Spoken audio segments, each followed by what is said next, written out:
maraming salamat sa ating sa pagpakilala ng ating Liga President, the Honorable Laguna, at yung ating mga opisyal ng Liga ng Barangay, lahat ng ating mga barangay chairman, lahat ng ating mga barangay officials, ay siguro ako na magdadagdag ng aking pagbati na welcome sa Ilocandia sa inyong lahat. Pero sa pagpasok rito, parang marami akong narinig na tipong tiga rito din pala at nauwi lang. Kaya ako'y nagpapasalamat sa una-una na binigyan ako ng kahit gate crusher lang ako dito na pupunta sa inyong konferensya. Ako'y nagpapasalamat at napakainit naman ang salubong na ibinigay ninyo sa akin.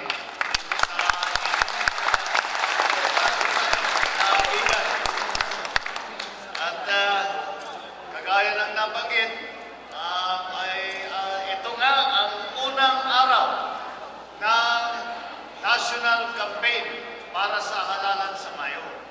At kami nagsisimula, kagaya naman yung traditional sa amin, nung magsimula dyan sa Ilocos Norte, sa doon kami galing, at kasama ko kanina si Senator Miriam, dahil kami ang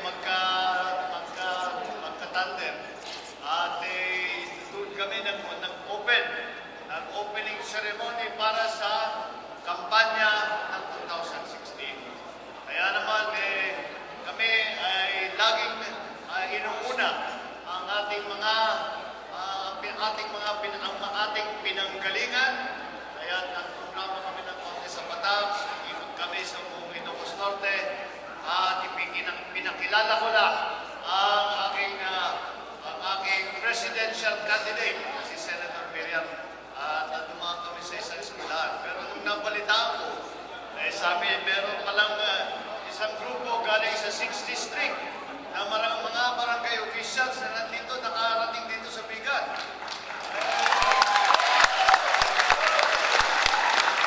Sabi ko, datang pala, di dapat pupuntahan. Kamuntik na ako magantay ito sa labag dahil tutuloy pala kayo kung sa amin bukas. Ready na si Kubaybi doon para salubungin kayo. Para ipakita sa inyo ang probinsya ng Ilocos Norte naman. Kaya kayo ay nakandadaan na rito sa Bigan. Ako ay lagi kong ginagamit lahat ng pagkakataon na makipag-usap sa mga local government officials, lalo-lalo na sa mga barangay, sa mga opisyal ng mga barangay. Dahil sa aking pananaw, kulang ang pagkakilala ng national government natin sa ating local officials, lalong-lalo na sa mga barangay officials. At alam niyo, kapag napapag-usapan, ano ba talaga ang nagiging legacy ni Pangulong Marcos, ng aking ama? At kung ano-ano ang napapag-usapan, at sinasabi, paglagay yung rural electrification, yung infrastructure program, yung educational policy niya, yung agricultural policy, lahat-lahat yan ay napapag-usapan. Ngunit, pinagdidipan yan, pinagtatalo kami ng kung sino-sino, mga profesor, mga ibang politiko, at kapag kami nag-uusap, palagay ko lahat ng aming napapag-usap, lahat kaming nag-uusap, kahit meron kami sinasabi ng iba, infrastructure na, sinasabi ng iba, edukasyon. Pero lahat agreed na isa sa pinakamahalaga na nagawa niya bilang Pangulo ay ang pagtaguyod ng barangay, the smallest political unit in the country. Ginawa niya ito dahil sa kanyang paniniwala na kailangan palakitin ang pamahalaan sa taong bayan. Dahil kung mayor lang ang pinakamababa na at yung sa isang lungsod o sa isang bayan, pagka mayor, masyado nang malayo sa taong bayan. At naging totoo yung kanyang iniisip, yung kanyang prinsipyo na ilapit ang pamahalaan sa taong bayan sa pamamagitan ng barangay, dati baryo.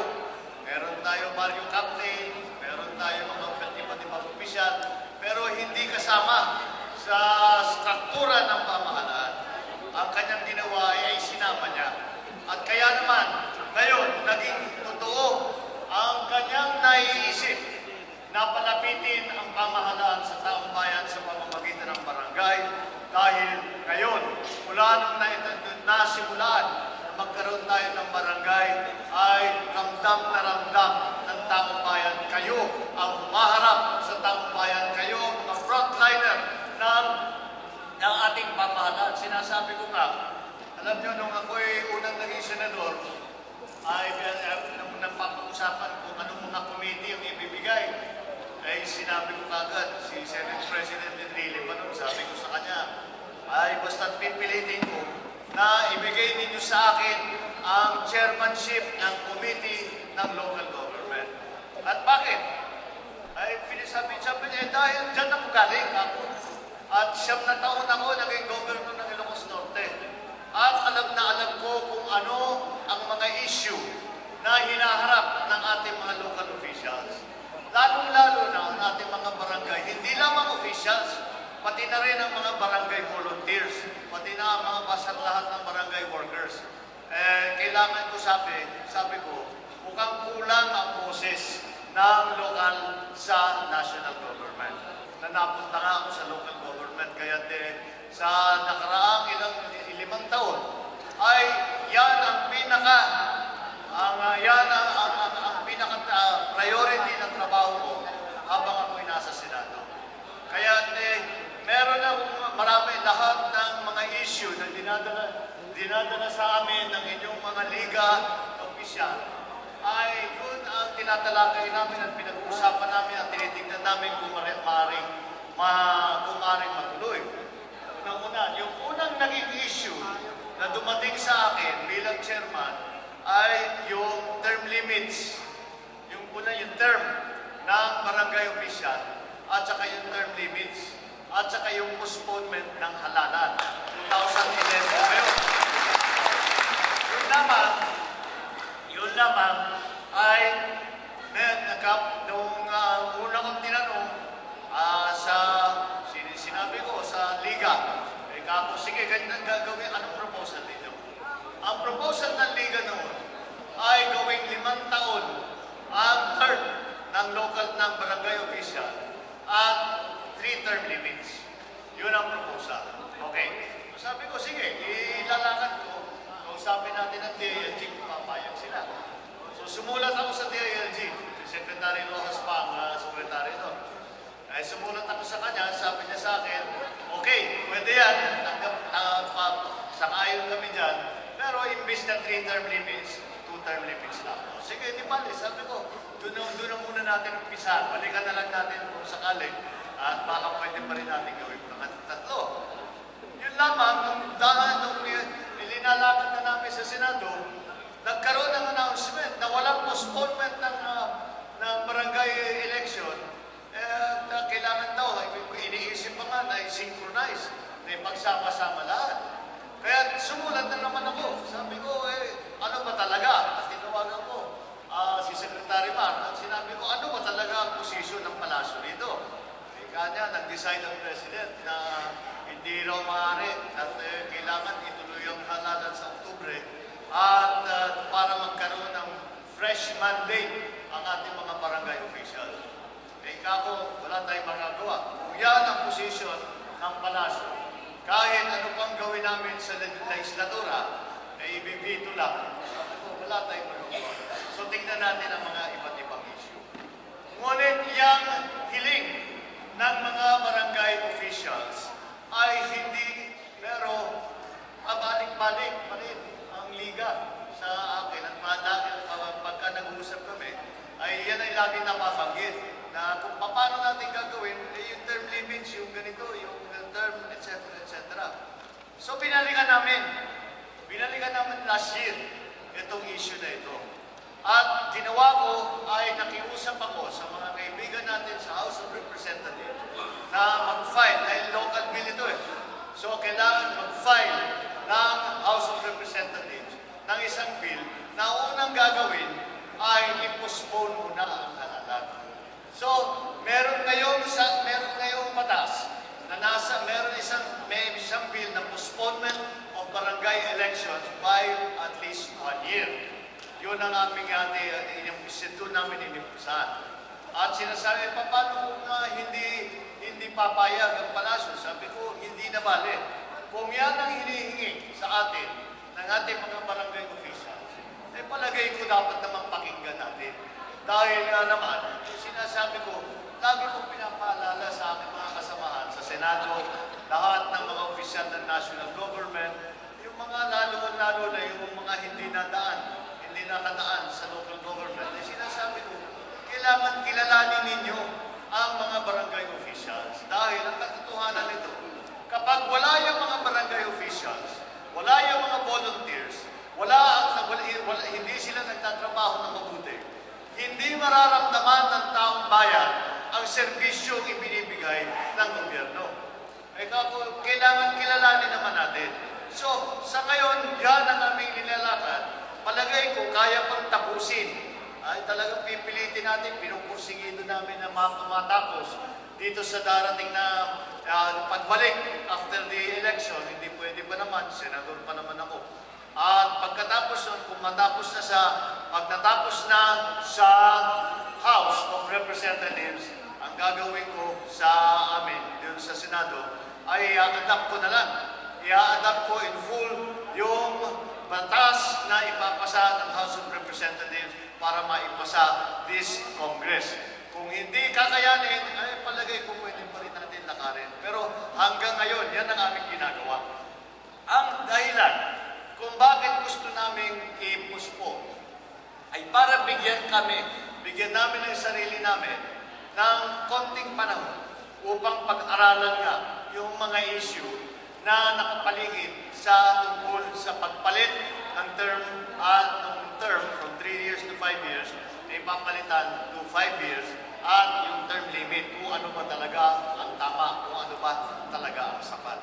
In the meantime, habang namin ginagawa ito, meron din ako namang final na isang batas para rin sa mga barangay, hindi lamang sa barangay official, para nga ulit sa pati lahat ng barangay workers, ay sinabi ko, nag-file ako ng isang batas na ang tinatawag ay ang Barangay Retirement Benefits Bill. Ang ibig sabihin, simpleng-simple lang. Simpleng-simple lang.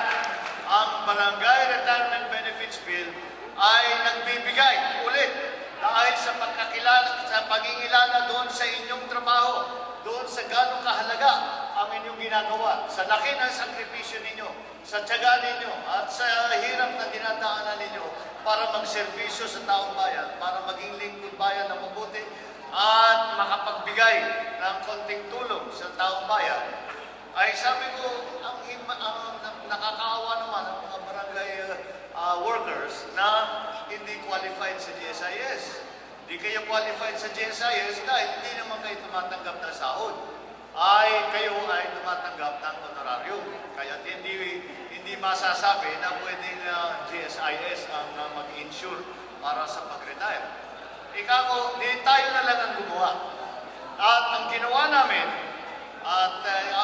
una-muna sabi na saan tayo kukuha ng pondo. Ang kinuha na namin ng pondo, hindi ba 60-40 ang IRA? 60 sa national government, 40% sa local government.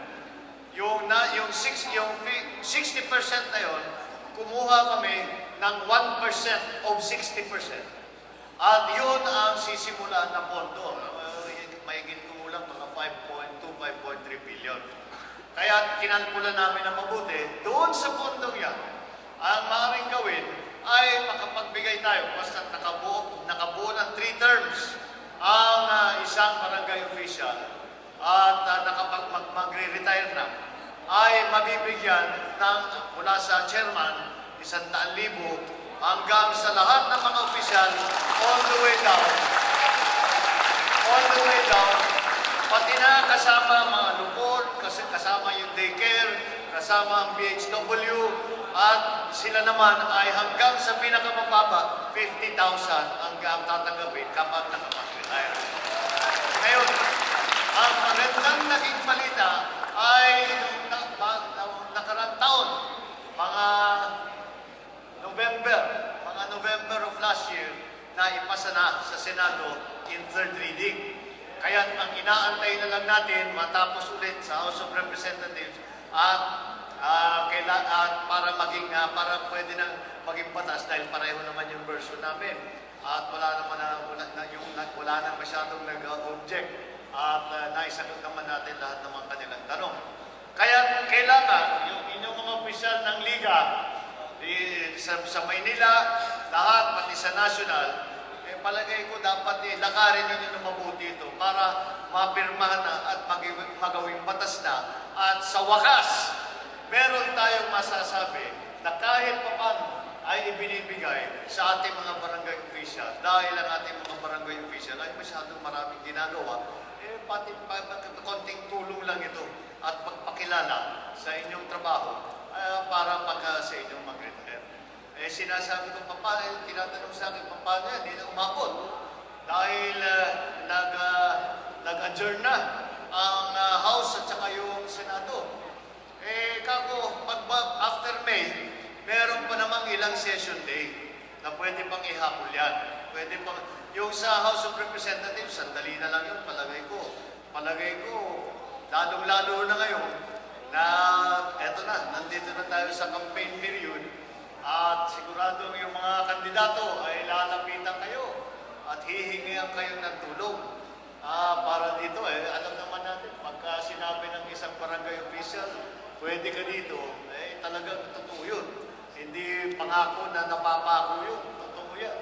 Basta't ako, nakarinig ako ng pangako na nanggagaling sa isang barangay official. Okay ka rito, mananalo ka rito, maaari ko nang asahan yun. Kaya, yan ang hihingin sa inyo. Lakarin ninyo.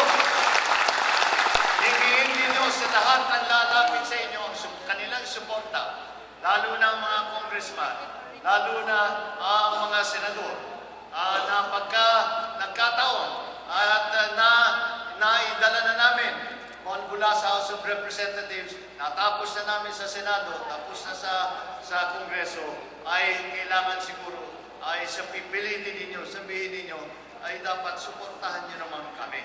Kung kami ay tutulong sa inyo, siyempre magkaliwaan tayo ng konti.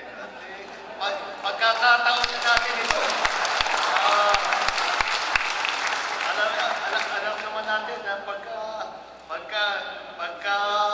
dating ng kampanya, pagka dating ng campaign period, pagpalapit na sa halalan, ako, ang mabait ng mga kandidato. Medyo pagsamantala na natin at baka matapos natin ito. Pero ito ang aming mga ginagawa at tuloy, yung SK natapos na namin. Natapos na namin yung SK, nag-postpone kami ng isang taon ng halalan ng SK para pag-aralan at tingnan kung anong pagbabago. Natapos na namin ang mga reforms, meron na tayong SK Reform Bill, meron na tayong pagbabagong sistema para sa SK na pwede natin sa darating na Oktubre, yan na ang magiging sistema dahil naging batas na yung SK Reform Bill at natapos na rin last month. Kaya pwede pa rin, alam ko na siyempre mawawalan kayo ng pag-asa dahil nga nangyari lalo na sa House of Representatives na noong Miyerkules, hindi na nag-open close lang, hindi na nakapag-debate, hindi na napag-usapan yung tungkol sa SSS, hindi na napag-usapan yung SSL. So lahat ito. Pero ang sinasabi ko sa inyo, meron pang panahon. At yung mga ganyang klaseng mga panukalang batas, asahan ninyo na inyong kabanligon, tututukan natin at kahit ano pang mangyari sa darating na halalan, kahit ano pang maging resulta, hindi lamang sa akin, kundi sa lahat ng matataas na posisyon, ay babalik-balikan natin ito at pipilitin natin na maging totoo na yung ating barangay benefits bill, maging totoo na ang postponement ng barangay election at gagamitin natin yung panahon na yan para tignan ng mabuti, pag-aralan ng mabuti ang mga issue tungkol sa barangay terms, kung gaano kahaba at saka kung ano yung mga barangay term limits. Kaya yan ang ating may parang report ko sa inyo bilang chairman ng Committee on Local Government. Basta alam naman ninyo, ang puso ko ay nasa local government, ang puso ko ay kasama ninyo. At kung ako naman ay mabigyan ng pagkakataon na magserbisyo bilang Vice Presidente, ay kahit na Vice President ka na, ang puso mo ay iniisip mo pa rin ano ang ginagawa ng ating mga local government official, ano pa ang maitutulong natin, paano pa ang mabibigay natin, anong pagkukulang ng national government para maging mas maganda at mas matibay at maganda ang pagkakilala sa ating mga barangay officials. Kaya huwag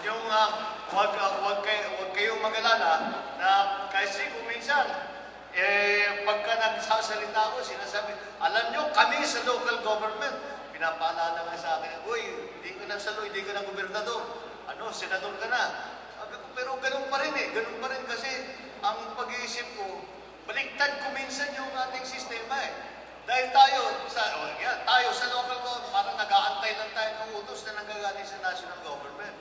Sinasabi ko sa mga kasama ko sa national government, baliktad yan. Dahil dapat nakikinig muna tayo sa mga local government officials. Dahil ang barangay official, hindi politiko ang kausap niyan. Araw-araw, tao ang kaharap niyan.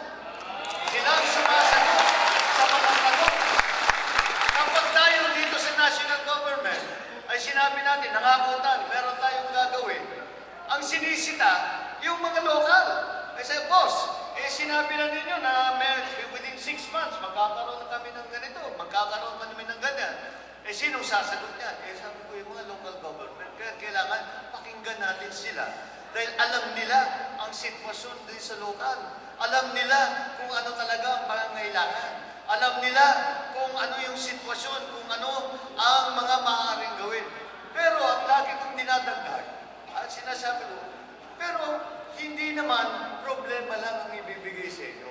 Kadalasan, kapag nakausap mo, lalo na sa barangay level, sasabihin, wala, yung tulay namin nasira, ganito, o yung farm to market road, wala pa hanggang ngayon. Sila rin, hindi lang nagbibigay ng problema, kundi kadalasan, may kasama ng solusyon.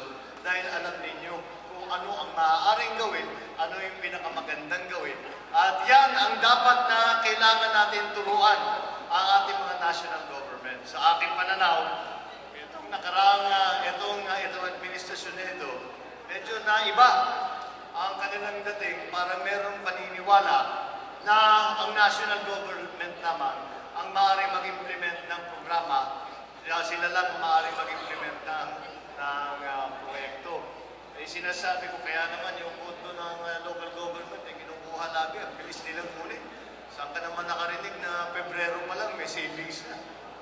Ginagawa na ng sinasabi na kinukuha niya mga pondo ng project ay dinadala na sa national government. Palagay ko, kailangan natin baguhin yan.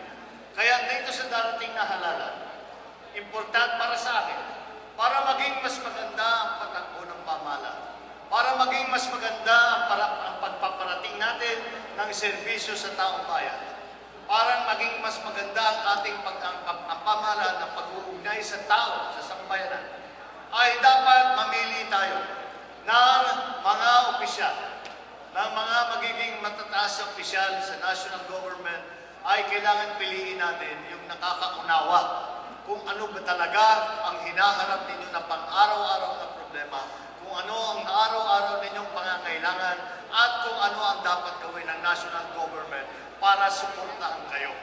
Baliktad nga kagaya ng sabi ko, hindi ang national government ang dapat sumusuporta sa local government. Dahil sa aking nakikita, ang progreso ay manggagaling sa local government at siguro ito ay dapat mas patibayin ang partnership ng local government at saka sa national government. Yan ang aking sa aking pagtingin, sa aking naging karanasan. Tanging paraan para maging mas maganda ang parating natin ay serbisyo sa taong bayan.